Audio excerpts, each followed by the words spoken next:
This channel does not promote any violent, harmful, or illegal activities. All content provided by this channel is meant for an educational purpose only. Good morning TV9 Bangla আপনাদের প্রত্যেককে স্বাগত lima রয়েছে আপনাদের সঙ্গে আর এই মুহূর্তে নজর বড় খবরের দিকে UEM Jaipur is a perfect target for prospective students aspiring for good jobs, good education with future ready skills.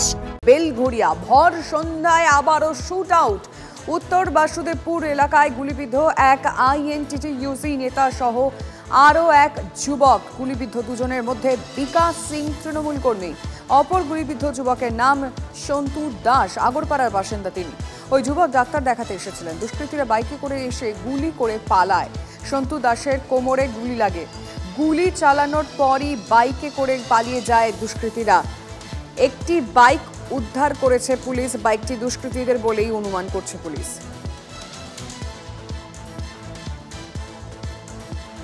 Phone কইলা সবার লাইকা হঙ্গন সন্ধ্যাবেলা ডিউটি গেছিল হ্যাঁ খাট মারে গেছিল 6:30টার সময় তারপরে চা খাচ্ছিল ওখানে হ্যাঁ 4 নম্বর চায় খাইছিল কে গুলি মারলো আমি তো জানি না আমি তো ঘরে ছিল কারোর সাথে গন্ডগোল ছিল না ও তো নির্মলার সঙ্গে থাকতো निर्मला संग থাকতো पहले तो बीच में झमेला मिला हुआ उतना গন্ডগোল ছিল না उससे गंडगोल नहीं था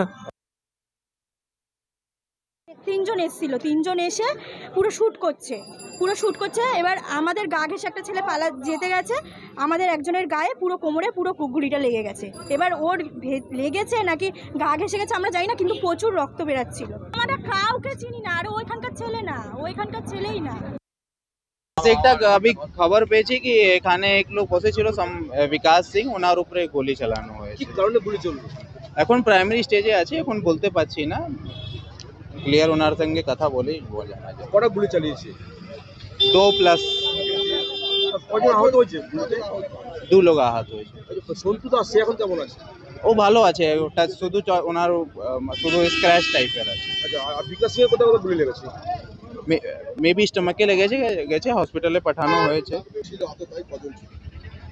মিনিমাম 2 লোক তো আছে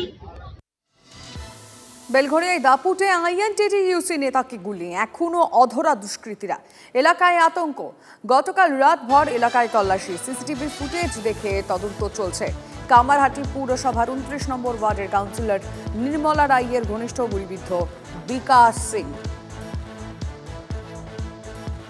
শুনি নেই দেখিও নেই যে এখানে কোনোদিন গুলি গালা চলেছে আজ পর্যন্ত হয়নি আমাদের হিসাবে ওনার সঙ্গে উনি কাউন্সিলর ওনার লগে ওনার যে যে কাজকর্মগুলো আছে এখানকার এলাকা উনি ও দেখাশোনা করে ওই বিকাশ ভয় তো অবশ্যই লাগবে আতঙ্ক হঠাৎ দেখে এটা স্বাভাবিক একটা আতঙ্ক তো একটা ভয় একটা এসে ভয় লাগবে না এরকম দিনে দুপুরে একটা যদি এরকম একটা মানে ঘটনা সবারই আতঙ্ক একটা থাকবে আজ একেবারে সকালবেলা আমাদের রিপোর্টার অনন্ত স্পটে পৌঁছে যান সেখানে পৌঁছে যাওয়ার পর অনন্ত কি দেখলো একবার দেখাবো আপনাদের এই জায়গায় গতকাল রাতে জনবহুল এই জায়গাতেই দুষ্কৃতীরা বাইক নিয়ে এই রাস্তা দিয়ে আসে এই রাস্তা দিয়ে বাইক নিয়ে এসে এখান থেকে গুলি করে এই রাস্তা দিয়ে ধরে পালিয়ে যায় এই রাস্তা দিয়ে অবাধে পালিয়ে যায় পরপর 3 রাউন্ড গুলি চালায় এবং যাবার সময় যখন তারা যায় তারা শূন্যও 1 রাউন্ড গুলি চালিয়ে চলে যায়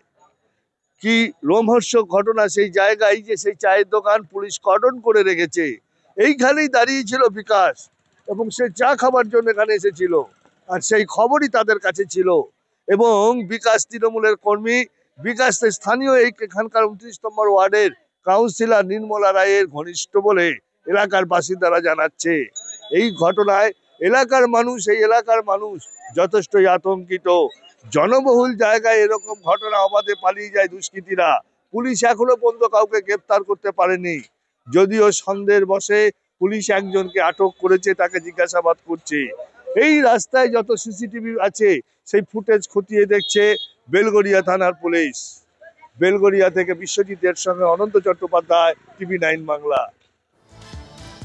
প্রাণহানির আশঙ্কায় খোদ শাসক দলের কাউন্সিলরই মুখ খুললে আমার উপর হামলা হবে আমার পরিবারের উপর হামলা হবে বিস্ফোরক কামারহাটির 29 নম্বর ওয়ার্ডের কাউন্সিলর নির্মলা রায় গুলিবিদ্ধ তৃণমূল কর্মীকে দেখতে আর্জি করে যান কাউন্সিলর আতঙ্কে কাউন্সিলর নিজেই খুন হয়ে যাওয়ার আশঙ্কা প্রকাশ করেছেন। গুলির ঘটনার পিছনে প্রভাবশালী কারো হাত রয়েছে বলেও চাঞ্চল্যকর অভিযোগ কাউন্সিলরের। বিষয়টি মুখ্যমন্ত্রীকে জানাতে চান কাউন্সিলর।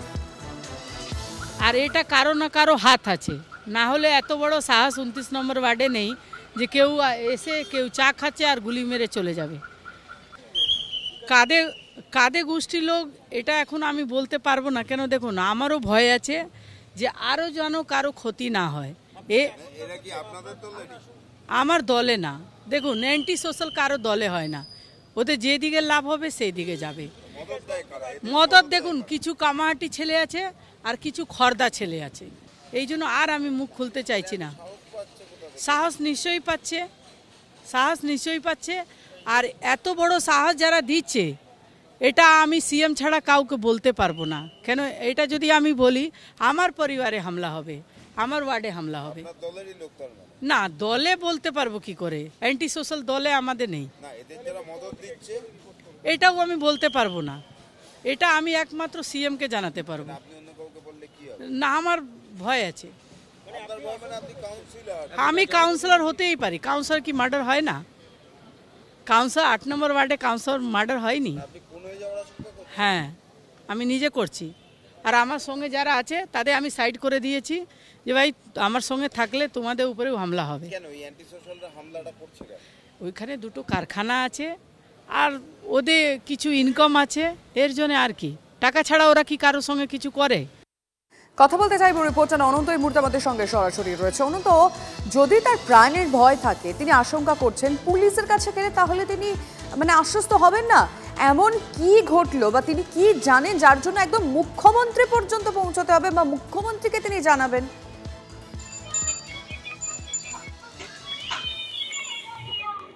টোটালটাই গোষ্ঠীকন্দল। এই যে জায়গা আমি তোমায় দেখাচ্ছি, এই জায়গায় হচ্ছে বিকাশ সিং, সে সংগঠক। এই জায়গায় যে দোকানের সামনে কর্ডন করে রেখেছে পুলিশ, দোকান বন্ধ করে রেখেছে, এখানেই প্রতিদিন চা খেতে আসে বিকাশ সিং, ঠিক ওই 8:30 থেকে 9টার মধ্যে। সেটা খবর ছিল দুষ্কৃতীদের কাছে। দেখো, দুটো ঘটনা পুলিশ এই মুহূর্তে তারা তদন্ত শুরু করেছে। ঘটনাস্থলে পুলিশ পিকেট রয়েছে যাতে এই ঘটনায় কোনো রকম উত্তেজনা না ছড়ায়। পুলিশ দুটো কারণ, বেলগড়িয়া থানা দুটি কারণ দেখেছে। যে ট্যাক্স পেকর কি কোনো বকরা নিয়ে এদের সাথে ঝামেলা, নিয়ে এদের মধ্যে ঝামেলা, না কোনো মহিলা সংগঠিত কোনো ব্যাপার আছে, অর্থাৎ কোনো ত্রিকোণ প্রেমের কোনো ব্যাপার আছে রাজ্যের এই ঘটনা। দুটো ঘটনা পুলিশ সামনে রেখে তদন্ত শুরু করেছে। পাশেই টেক্সমেকো, আর যে ঘটনা ঘটেছে এটা জনবহুল জায়গা, 5 মাথার মোড়। এই রাস্তাটা সোজা বেলঘড়িয়া চলে গেছে, এই রাস্তাটা সোজা আগরপাড়া চলে গেছে, এই রাস্তাটা সোজা কামারহাটির দিকে চলে গেছে, আর দুষ্কৃতীরা এই রাস্তা দিয়েই পালিয়ে গেছে অবাধে। এত বড় সাহস এই 5 মাথার মোড়ে জনবহুল জায়গায় দুষ্কৃতীরা এমন কাণ্ড ঘটাবে, সত্যি এর ওপরে মাথায় হাত না থাকলে তাদের সাহস হবে না। ঠিকই বলেছে কাউন্সিলর যে কারোর মাথায় হাত আছে, কে সে ব্যক্তি যিনি তিনি বলতে পারছেন না। সে কি এখানকার অন্য কেউ? কাউন্সিলর কি তাহলে কাউকে ইঙ্গিত করছেন? তাহলে মুখ্যমন্ত্রীর কাছে গিয়ে কি তাহলে সেই নামটা কোথাও বলতে চান তিনি? আমাদের নজর থাকবে। ধন্যবাদ অনন্ত।